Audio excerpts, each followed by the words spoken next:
ኤርሜላና አብርሽ አንድ ላይ መጦ ለምንድነው ውጭ ሀገር እንዳትሄድ እየከለከልካት የነበረው? ለምንድነው እሷ አሁንም ትፈልጋታለ ወይ ብላ አካኪ ዘራፍ አለች። እኔ ብቻ ነኝ ያለሁት፣ እኔ መርጣል፣ ከኔ ጋር እየኖርክ ለምንድነው እሷ ጋር በተደጋጋሚ እየሄድክ ያለው ብላ አብርሽን አፋጠዋለች ማለት ነው። እሱም ደግሞ በሚገባ መልስ መልሶላታል። አንቺ ምንም ነሽ፣ ሩታዬ ጋር ስትመጪ አንቺ ምንም ነሽ። አንቺ የልጄኛ እናት ልትሆኚ አትችይም። እሷ የልዑልዬ እናት ናት። ስለዚህ ከአገር እንድትወጣ አልፈልግም። በዛውም ደግሞ ልጄን እዛ ብለዋል።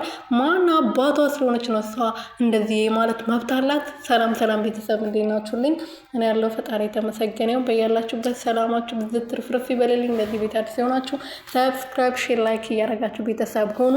ሄርሜላ የት ሄደች የት ገባች ብሎ ብዙ ሰዎች ሲጠይቁ ነበርና ይሄው አለች በአዲስ ነገር በማታ ከአመሻሹ ብቅ ብሏል ማለት ነው በሄርሜላ ቤት። ሩትሽ እንግዲህ ከሀገር ለመውጣት እሷ ናት ፕሮሰሱን የጀመረችው ብሎ ብዙ ጊዜ ሲያወሩ ነበረ። ሩትሽ ምን አታ ነው እሷ ፕሮሰሱን የምትጨርስለት? በዛ ላይ ደግሞ በሷ የመጣው እንዴት ነው ሩታ ተቀብላ ከሀገር የምትወጣው? ይሄን መልሱልኝ። ብዙዎቻችሁ እንደዛ ስትሉ ነበረ ማለት ነው። እና ሄርሜላን ለምንድን ነው ከሀገር እንዳትወጣ የምትከለክለው ብላ እንግዲህ አካኪ ዘራፍ